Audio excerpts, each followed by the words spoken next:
CSK அணியிலிருந்து வெளியேறிய முக்கிய வெளிநாட்டு வீரர்கள் சிஎஸ்கே அணிக்கு ரொம்ப முக்கியமான வீரர்கள் எல்லாருமே நாடு திரும்பியிருக்காங்க அப்படின்போது சிஎஸ்கே அணிக்கு இது மிகப்பெரிய ஒரு இழப்புன்னு கூட சொல்லலாம். ஏன்னா இன்னும் 2 போட்டிகள் இருக்குது. அந்த 2 போட்டிகளில் ஜெயிச்சா சிஎஸ்கேவுடைய அந்த கொஞ்சம் பொசிஷனை மேலே தூக்கிட்டு போகலாம். ஸோ அந்த 2 வெற்றிகள் அடுத்த சீசனுக்கு எந்த அளவுக்கு ஒரு நம்பிக்கை தரும் அப்படின்றது நமக்கு எல்லாருக்கும் தெரியும். அப்படி இருந்து சிஎஸ்கேவுடைய ஓவர்சீஸ் பிளேயர்ஸ் எல்லாருமே வெளிநாட்டுக்கு போயிட்டாங்க அப்படின்போது ஒன்றுமே பண்ண முடியாது. ஸோ சிஎஸ்கேல மட்டும்தான் இந்த பிரச்சனையானா கண்டிப்பாக கிடையாது. எல்லா டீம்லேயுமே இந்த பிரச்சனை இருக்குது. ஸோ இந்த பிரச்சனையினால் குவாலிஃபைக்கு போகக்கூடிய இந்த பிளே ஆஃப் உள்ள போகக்கூடிய முக்கியமான அணிகள் எல்லாருக்குமே இது ஒரு மிகப்பெரிய ஒரு இழப்புன்னு கூட நம்ம சொல்லலாம். சிஎஸ்கே அணியில் எந்தெந்த வீரர்கள் வெளியே போயிருக்காங்க அப்படின்னு நம்ம பார்த்தோம்னா இதில் முதலாக பார்த்தீங்கன்னா ரச்சின் ரவீந்திரா அவர்கள் சிஎஸ்கே அணியிலிருந்து அவுட் ஆஃப் தி டோர்னமெண்ட் அவர் வெளியே போயிருக்காரு. ஸோ ரச்சின் ரவீந்திராவுக்கு பார்த்தீங்கன்னா இந்த சீசனில் சிஎஸ்கே ஒரு நல்ல ரோலை கொடுத்தாங்க. நல்ல பிளேயிங் லெவலில் ஒரு கிரேட்டான பொசிஷனை கொடுத்தாங்க. ஏன் கொடுத்தாங்க அப்படின்னு பார்த்தீங்கன்னா ஐசிசி சாம்பியன்ஸ் ட்ரோஃபியில் அவ்வளோ ஒரு அற்புதமான பர்ஃபார்மன்ஸை கொடுத்தாரு. Man of the series award வாங்கினார். ஸோ அதனால தான் அவரை சிஎஸ்கே அணி ஒன்லி ஒன் ஆப்ஷனை ஓப்பனிங்கில் களமிறக்கி அவரை சான்ஸ் கொடுத்தாங்க. ஃபஸ்ட்டு போட்டியை அற்புதமாக ஸ்டார்ட் பண்ணார். மும்பை கிட்ட அந்த ஒரு போட்டி சிஎஸ்கே அணி ஜெயிச்சாங்க ஸ்டார்டிங்கில். அந்த ஒரு போட்டி ஜெயிக்கிறதுக்கு ஒரு முக்கியமான காரணமே ரச்சின் ரவீந்திரா தான். அதுக்கப்புறம் அவர்கிட்ட இருந்து நம்ம எதிர்பார்த்த எந்த ஒரு பர்ஃபார்மன்ஸுமே வரல. அப்படின்றதுனால தான் சிஎஸ்கே அணி இப்படி ஒரு நிலைமைக்கு தள்ளப்பட்டதுக்கான காரணமே அந்த ஃபஸ்ட் போட்டிக்கு அப்புறம் பார்த்தீங்கன்னா எந்த பிளேயர்கிட்டையுமே இன்டென்ட் இல்லை, அடிக்கிற அந்த மைண்ட் செட் இல்லை, கை வரல, கால் வரல. ரச்சின் ரவீந்திராக்கெல்லாம் பார்த்தீங்கன்னா பாலை எப்படி அடிக்கணும் அப்படின்ற ஒரு மைண்ட் செட்டே வரலைங்க. ஸோ அந்த ஹிட்டிங் எபிலிட்டியே வரல அப்படின்னு கூட சொல்லலாம். அந்தளவுக்கு ஒரு ப்ரெஷரில் அவர் ப்ளே பண்ணிட்டு இருந்தார். ஸோ சிஎஸ்கே தலைவர் ருத்ராஜ் கெய்க்வாட் அவர்கள் அவருடைய கேப்டன்சி தலா தோனி கிட்ட கொடுத்ததுக்கப்புறம் அவருக்கு ஒரு 2 சான்ஸ் கொடுத்தாரு. 2 சான்ஸ் கொடுத்ததுக்கப்புறம் இது வேலைக்கு ஆகாது, அவர் 6-7 மேட்ச் பக்கம் ஆடிட்டார். ஆனதுக்கப்புறமும் அவருடைய பர்ஃபார்மன்ஸ் இப்படியே போயிட்டு இருந்தால் நம்முடைய ஓப்பனிங் மிகப்பெரிய ஒரு லாஸ் ஆயிரும். அதனால் ஓப்பனிங் பேரை மாற்றி ஒரு ஸ்ட்ராங்கான பிளேயிங் லெவனை கொண்டு வரணும் அப்படின்னா அதுக்கு முக்கியமாக காரணமே ஓப்பனிங் எந்த அளவுக்கு ஸ்ட்ராங் அமைதோ அதுதான் டீம் ஜெயிக்கிறதுக்கு ஒரு முக்கியமான காரணமாக இருக்குன்னு சொல்லிட்டு தலா தோனி அவர்கள் உடனடியாக ரச்சின் ரவீந்திராவை பிளேயிங் லெவலிருந்து தூக்கிட்டாரு. தூக்கினதுக்கப்புறம் யங்ஸ்டர்ஸ்க்கு சான்ஸ் கொடுத்தாரு. அந்த கொடுத்ததுக்கப்புறம் சிஎஸ்கேவுடைய பிளேயிங் லெவல் ஸ்ட்ராங் ஆச்சு. பவர் பிளேயிலே சிஎஸ்கே பார்த்தீங்கன்னா கிட்டத்தட்ட ஆனால் எல்லா போட்டிகளிலுமே கண்டினியூஸாக பவர் பிளேயிலே விக்கெட்டை விட்டுருக்காங்க. ஸோ அதுதான் தோல்விக்கு ஒரு முக்கியமான காரணம் அமைஞ்சிருக்கு.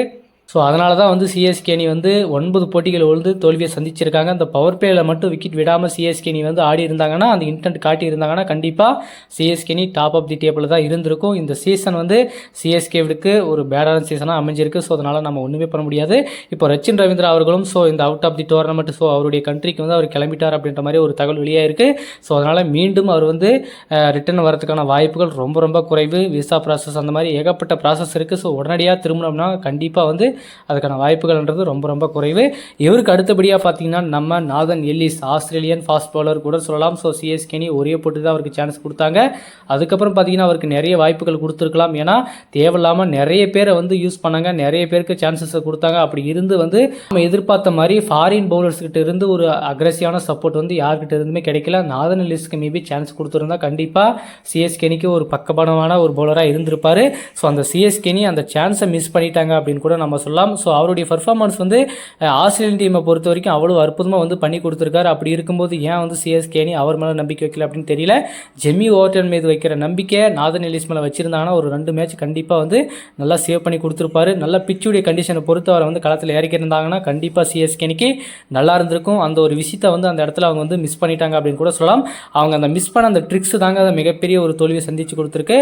சாம் கரன் ஆகட்டும் நம்ம ஜெமி ஓவர்டன் ஆகட்டும் அவங்க 2 பேருமே பண்ண விஷயம் சிஎஸ்கே அணிக்கு மிகப்பெரிய ஒரு லாஸ் அப்படின்னு கூட நம்ம சொல்லலாம். பட் இருந்தாலுமே சாம் கரன் பேட்டிங்கில் அவருடைய கான்ட்ரிபியூட்டை கொடுத்துருக்காரு, நல்லா தான் ஆடி இருக்காரு. ஸோ ஒரு இன்னிங்ஸ் அற்புதமாக ஆடி கொடுத்தாரு சிஎஸ்கே அணிக்கு.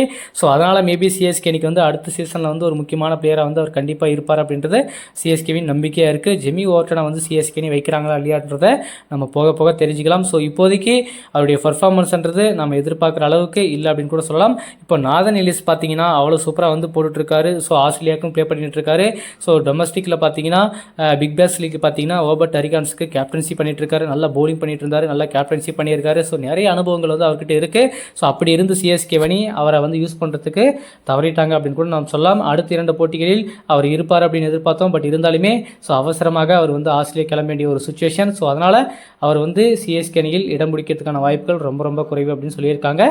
இவருக்கு அடுத்தபடியாக பார்த்தீங்கன்னா டெவன் கான்வே அவர்கள். ஸோ இவரும் வந்து சிஎஸ்கே அணியில் ஒரு முக்கியமான ரோலை வந்து ப்ளே பண்ணிட்டு இருக்காரு.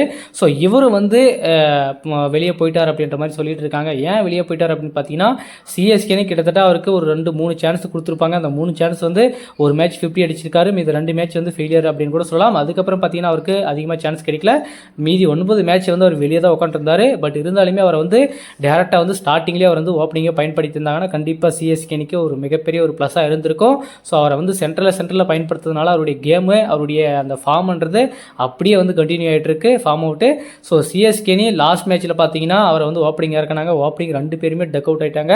ஸோ டெவன் கான்வேக்கு மீண்டும் ஒரு சான்ஸ் கொடுத்துருப்பாங்க. ஸோ அடுத்து இருக்கக்கூடிய 2 போட்டிகளில் கண்டிப்பாக அவரை வந்து ஓப்பனிங்காக வந்து யூஸ் பண்ணியிருப்பாங்க. பட் இருந்தாலுமே அவர் எதிர்பார்க்காத டைமில் வந்து சிஎஸ்கே அணியை விட்டு வெளியேறியிருக்கார் அப்படின்ற மாதிரி ஒரு தகவல் வெளியாக இருக்குது. ரச்சின் ரவீந்திரா, டெவன் கான்வே 2 பேருமே அவருடைய கண்ட்ரி நியூசிலாண்டுக்காக கிளம்பிட்டாங்க அப்படின்ற மாதிரி ஒரு தகவல் சொல்லியிருக்காங்க சிஎஸ்கே. ஸோ மீண்டும் வந்து அவரை அவங்கள வர வைக்கிறதுக்கான முயற்சிகள் சிஎஸ்கே இருக்காங்க. பட் எந்த அளவுக்கு ஒரு நம்பிக்கையோடு அவங்க வருவாங்க அப்படின்றது தெரியல. ஏன்னா நமக்கு வெறும் 2 மேட்ச் தான் இருக்குது. மேபி வந்து செமிஃபைனல் நம்ம வந்து பிளே ஆஃப்ல போகிற மாதிரி ஒரு சுச்சுவேஷன் இருந்தால் மேபி எல்லாருமே வந்து எஃபெக்ட் போட்டு இறக்கியிருக்கலாம்.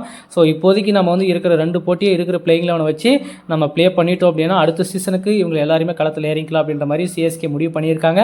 ஸோ இது எந்த அளவுக்கு ஒர்க் அவுட் ஆகும் அப்படின்றது நம்ம தெரியல. பட் இருந்தாலுமே போயிட்டார் அப்படின்னு கூட நம்ம சொல்லலாம்.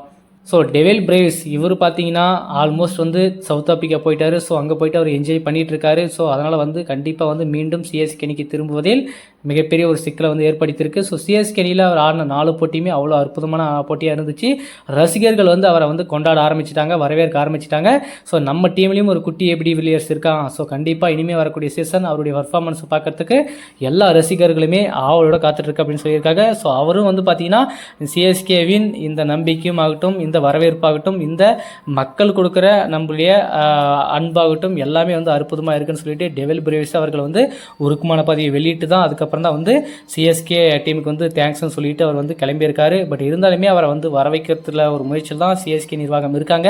ஏன் அப்படின்னா 13ஆம் தேதிக்குள்ளே எல்லா பிளேயர்ஸுமே வந்து அவங்களுடைய கேம்பில் வந்து அரைவில் ஆகணும் அப்படின்னு சொல்லிட்டு எல்லாருக்குமே வந்து பிசிசிஐ வந்து ஒரு கடுமையான வந்து ட்ரிக்ஸை கொடுத்துருக்காங்க. ஸோ அதனால் எல்லா டீமும் முடிஞ்ச அளவுக்கு வந்து வர வைக்கிறாங்க. ஆனால் நிறைய டீமில் வந்து நிறைய பிளேயர்ஸ் வந்து வர முடியாத சுச்சுவேஷன் இருக்காங்க. ஸோ என்ன நடக்க போகுது அப்படின்னு தெரியல. அந்த வார் மட்டும் வராமல் இருந்தால் இன்னொரு ஐபிஎல் போட்டி ஆல்மோஸ்ட் கிட்டத்தட்ட ஃபைனல் ஸ்டேஜுக்கு வந்திருக்கும். இந்த பிளே ஆஃப் ரேஸ் முடிஞ்சு அந்த பிளே ஆஃப்க்கான பாதையை வந்து ஓப்பன் பண்ணிட்டு இருப்பாங்க. பட் இப்போதைக்கு தள்ளப்பட்டிருக்கு என்பது நம்ம ஒன்றுமே பண்ண முடியாத விஷயம். ஸோ டெவில் பிரேவ்ஸ் அவர்கள் மீண்டும் சிஎஸ்கே அணியில் வந்து சேருவது அவ்வளவு ஈஸியான விஷயம் இல்லை. ஸோ நிறைய ப்ராசஸ்க்கு அப்புறம் தான் வரணும். ஸோ இப்போ தான் ஒரே நாள் தான் போனாங்க, மீண்டும் திரும்ப வரணும் அப்படின் போது ரொம்ப ரொம்ப கவலையான விஷயம் தான். ஸோ அதனால் கண்டிப்பாக வரதுக்கான வாய்ப்புகள் இல்லை. சிஎஸ்கேவும் யாரையும் வந்து ப்ரெஷர் போட மாட்டாங்க, அது நமக்கு எல்லாருக்கும் தெரியும். முடிஞ்சால் வராங்க, அப்படி இல்லைனா அடுத்த சீசனில் நம்ம ஒன்றா பார்த்துக்கலாம் அப்படின்னு சொல்லிட்டு டிசைட் பண்ணிடுவாங்க. சிஎஸ்கே உடைய அந்த விஷயமே அந்த சிஎஸ்கே ஏன் இன்றைக்கி சக்ஸஸ்ஃபுல்லாக போயிருக்கு, பிளேயர்ஸ் எல்லாம் வந்து அந்த உள்ளே வந்தால் ஏன் அந்தளவுக்கு சந்தோஷமாக வெளியே போகிறாங்க அப்படின்றது சிஎஸ்கே உடைய கேம்ப்லேயும் நம்ம பார்த்துருப்போம். அந்தளவுக்கு வந்து ஒரு சப்போர்ட்டிவான சிஎஸ்கே டீம் எல்லா வீரர்களுமே அன்போடு அழைக்கிறாங்க அப்படின்பது நமக்கு எல்லாருக்கும் தெரியும். சிஎஸ்கே உடைய இந்த பிளேயிங் லெவலிலிருந்து முக்கியமான 4 வெளிநாட்டு வீரர்கள் வந்து இப்போது சிஎஸ்கே அணியில் மீண்டும் இணைவதில் சந்தேகம் அப்படின்னு ஒரு தகவல் வெளியாக இருக்குது. ஸோ இது குறித்து உங்களுடைய கருத்துக்கள் என்ன? ஸோ அவங்க எல்லாருமே வர முடியாத சுச்சுவேஷன் இருக்காங்க. சிஎஸ்கே உடைய இவங்க இல்லாத பிளேயிங் லெவன் எப்படி இருக்கும் அப்படின்றதே உங்களுக்கு கருத்தை வந்து மறக்காமல் கமெண்ட்டில் சொல்லுங்கள்.